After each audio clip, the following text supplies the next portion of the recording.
प्रियंका, बता दें कि डॉक्टर संजीव, राहुल शर्मा और अब बहुत बड़े बाहुबली सूरजभान सिंह आरजेडी में होने जा रहे शामिल। सवाल यह है कि आखिर तेजस्वी यादव भूमिहारों के लिए इतने प्रिय क्यों हो रहे हैं और भूमिहारों के लिए इतना दिल क्यों बरसा रहे? क्या है ये पूरा मामला? इस विषय पे और भी ज्यादा जानकारी देने के लिए आज हमारे साथ हल्ला बोल टीवी के संपादक दीपक शर्मा। देखिए, सूरजभान आज शामिल हो रहे हैं आरजेडी में और उनकी पत्नी वीणा देवी वहां से चुनाव लड़ेंगी। कहां से? वहां से, मोकामा से जी। मोकामा से चुनाव लड़ेंगी अनंत सिंह के खिलाफ। और यही सूरजभान हैं जिन्होंने अनंत सिंह के बड़े भाई दिलीप सिंह को चुनाव हराया था, मोकामा से जीते थे।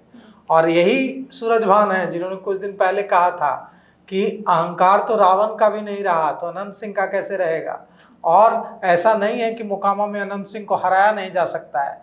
जब उनके बड़े भाई दिलीप सिंह को हरा सकते हैं तो अनंत सिंह को भी हरा सकते हैं। अब खबर है कि सूरजभान अपने पूरे परिवार के साथ आरजेडी में शामिल हो रहे हैं, पशुपति पारस का दामन छोड़ रहे हैं और तेजस्वी यादव के साथ आ रहे हैं।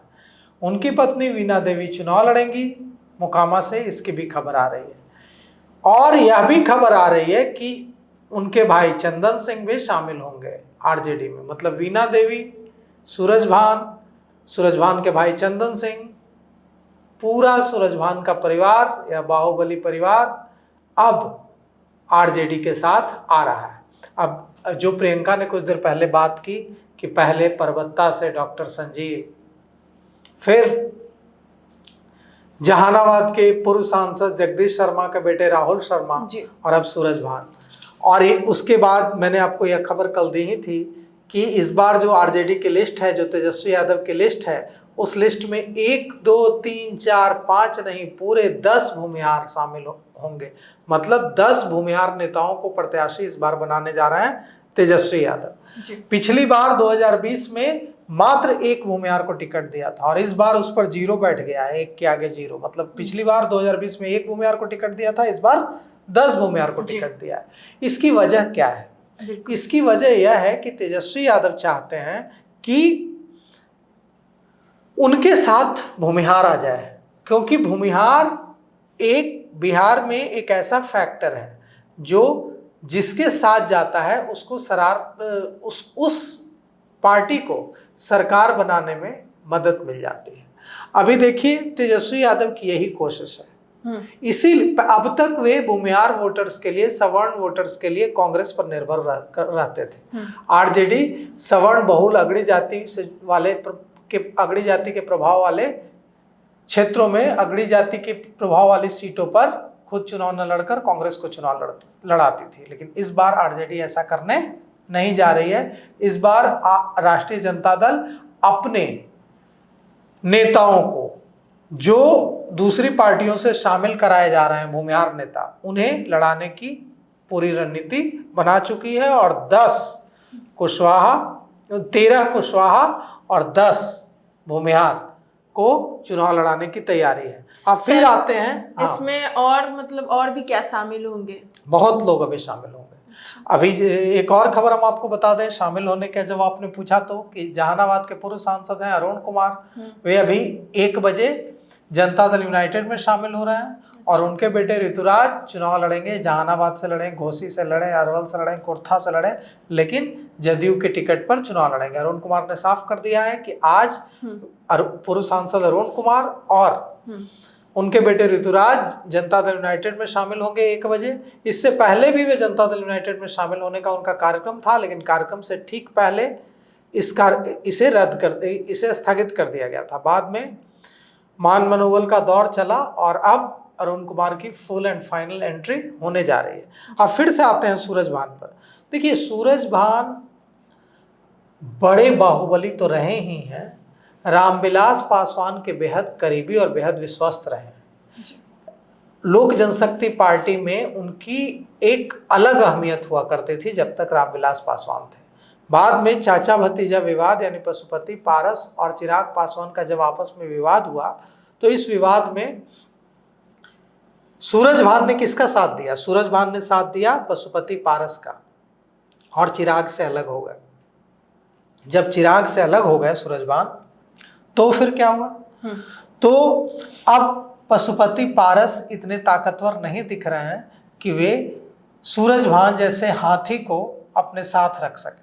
सूरजभान तो हाथी हैं, बाहुबली हैं, बड़े बाहुबली हैं, खुद सांसद रहे, पत्नी वीणा देवी सांसद रही मुंगेर से, भाई चंदन सिंह नवादा से सांसद रहे।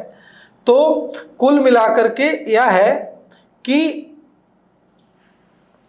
अब सूरजभान ही नहीं जा रहे हैं। ऐसी चर्चा है कि सूरजभान के जाने के बाद पशुपति पारस की पार्टी, राष्ट्रीय लोक जनशक्ति पार्टी, पशुपति पारस गुट, यह भी अपना विलय राष्ट्रीय जनता दल में कर सकता है। हालांकि इसकी कोई पुष्टि नहीं है, हम इसकी पुष्टि नहीं कर रहे हैं। सियासी गलियारों में ऐसी चर्चा है कि राष्ट्रीय लोक जनशक्ति पार्टी, पशुपति पारस जो गुट है, वो आरजेडी में अपना विलय कर सकता है।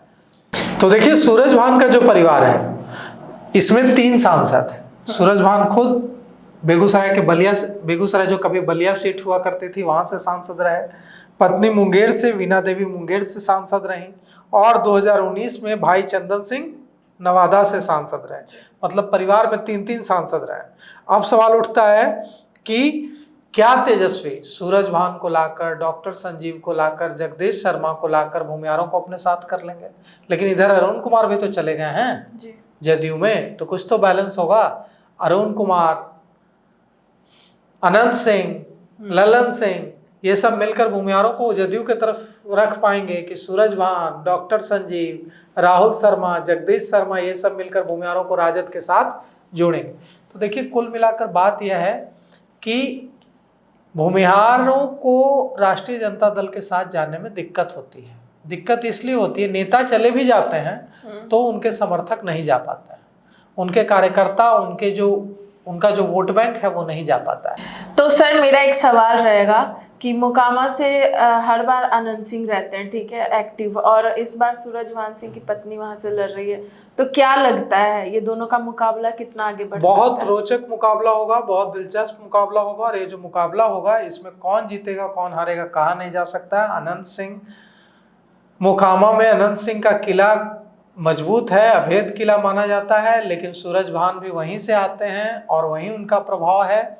और सूरजभान को भी हल्के में लेना भूल होगी। तो जो वहाँ मुकाबला होगा इस बार, अनंत सिंह वर्सेस सूरजभान नहीं लड़ेंगे, सूरजभान की पत्नी वीणा देवी लड़ेंगी, लेकिन सूरजभान ही लड़ेंगे पर्दे के पीछे से। तो अनंत सिंह वर्सेस सूरजभान जो होने जा रहा है मोकामा में, इससे पूरे बिहार की नज़र मोकामा सीट पर रहेगी।